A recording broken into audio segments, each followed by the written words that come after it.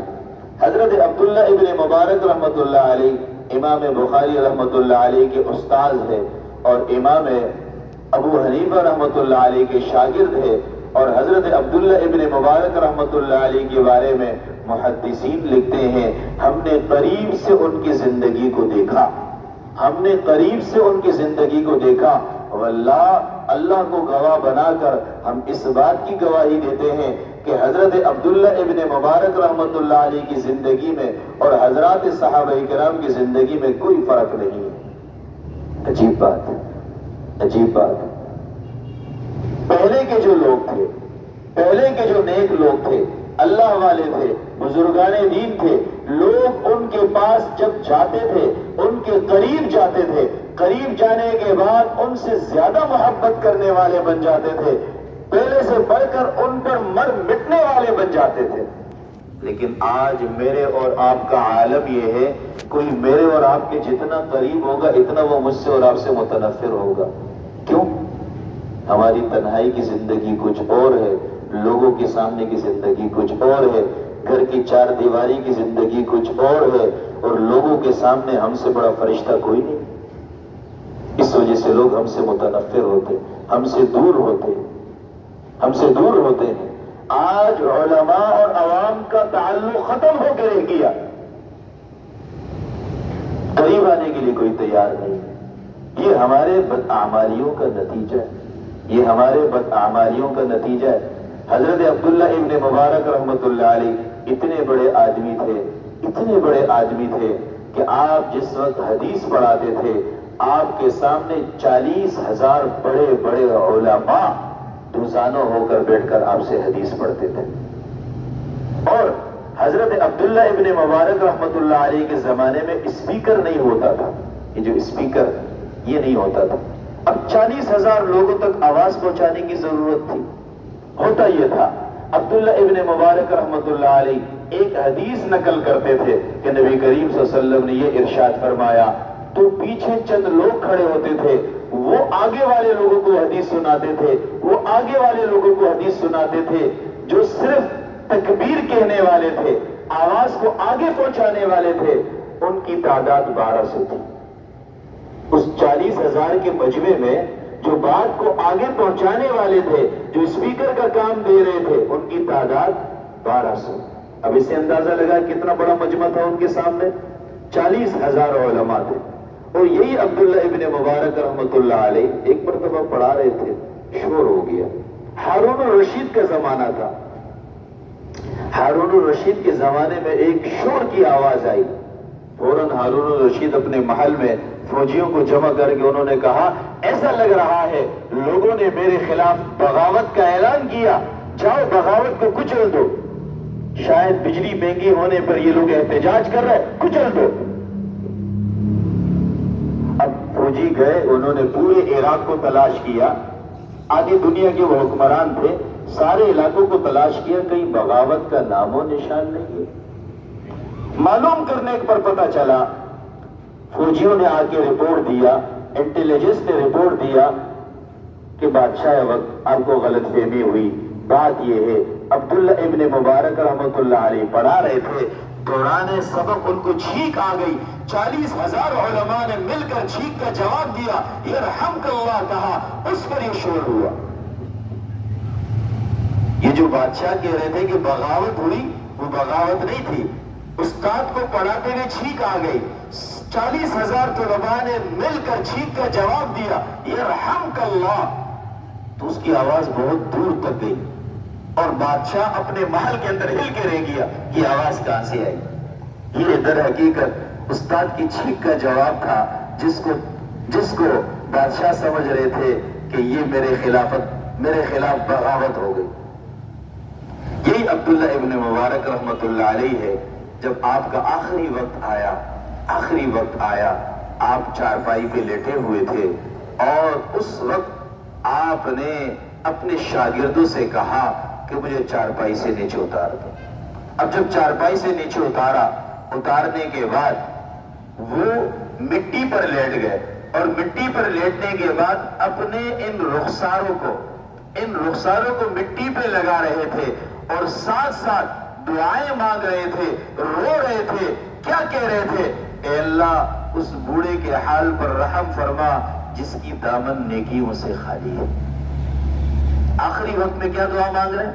اے اللہ اس بوڑھے کے حال پر رحم فرما۔ آج میرے اور آپ کے درمیان جو بوڑھے بیٹھے ہوئے، ان کو اپنے تہجد پر بہت ناز ہے، ان کو اپنے چلے پر بہت ناز ہے، ان کو اپنے 4 مہینے پر بہت ناز ہے، ان کو اپنی 4 نمازوں پر بہت ناز ہے۔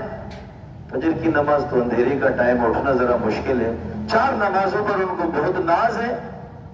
اور حضرت عبداللہ ابن مبارک رحمت اللہ علیہ آخری وقت وہ بوڑھا رو رہا ہے، آنکھوں سے آنسو جاری ہے، ہزاروں شاگرد آس پاس جمع ہے کہ ہمارے استاد تکلیف میں ہیں، آخری وقت میں ہیں، شاید وہ کوئی ہمیں نصیحت کرے۔ ہزاروں شاگرد جمع ہے لیکن استاد گڑ گڑا رہے ہیں، آہوزاری کر رہے ہیں، آنکھوں سے آنسو جاری ہے، اور اپنے رخساروں کو، اپنے سر کو زمین پہ رکھ کر دعائیں مانگ رہے ہیں، اے اللہ اس بوڑھے کے حال پر رحم فرما جس کا دامن نیکیوں سے خالی ہے۔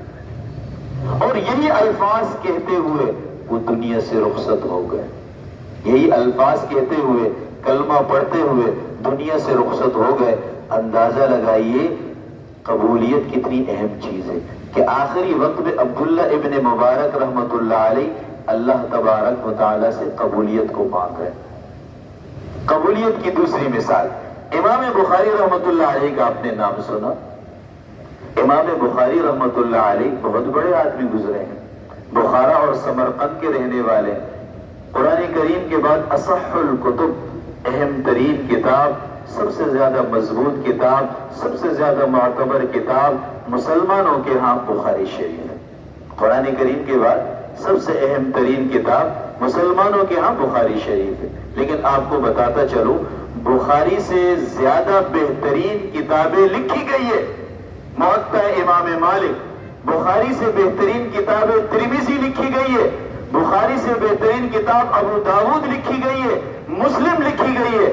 لیکن جو اللہ نے امام بخاری کی کتاب کو قبولیت سے نوازا اور کسی اور کتاب کو وہ قبولیت اللہ نے نہیں عطا فرمائی، وہ قبولیت اللہ نے کسی اور کتاب کو نہیں عطا فرمائی۔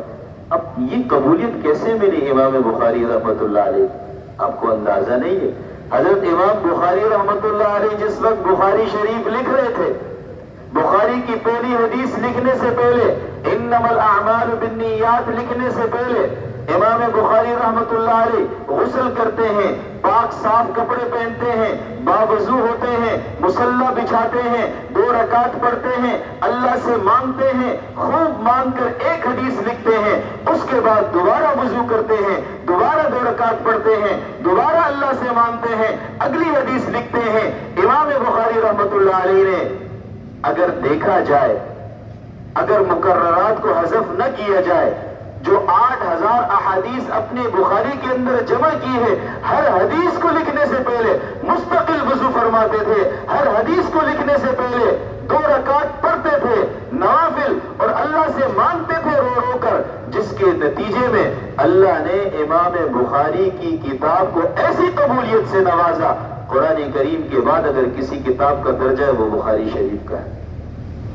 اتنی آسانی سے اللہ نے قبولیت نہیں عطا فرمائی اس کو، حالانکہ اس سے اچھی کتابیں لکھی گئی ہے، مضامین کے لحاظ سے، ترتیب کے لحاظ سے، عمل کے لحاظ سے، لیکن جو قبولیت اللہ نے امام بخاری کو دی ہے وہ کسی اور کتاب کو نہیں دی۔ آپ کہتے ہیں یار پرانے زمانے کی کتابوں کی بات کرتے ہو، آج کے زمانے کی کتاب کی بات کرو۔ یہ تبلیغ والے ہر مسجد میں ایک ہی کتاب پڑھ رہے ہوتے ہیں جس کو آپ فضائل اعمال کہتے ہیں۔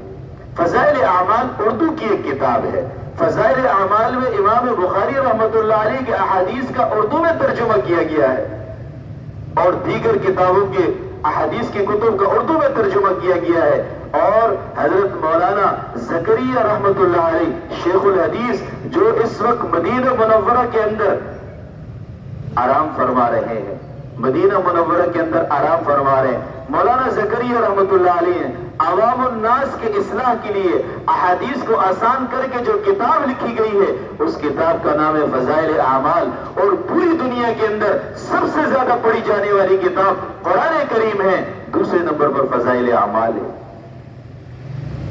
یہ اللہ نے ایسے تھوڑی قبولیت سے نوازا، پیچھے بڑی محنتیں ہیں، بڑی ریاضتیں ہیں، اللہ سے مانگنا ہے، اللہ کی طرف رجوع ہے، رو رو کر انہوں نے اپنی چیزوں کو اللہ کی بارگاہ میں منوایا، مقبول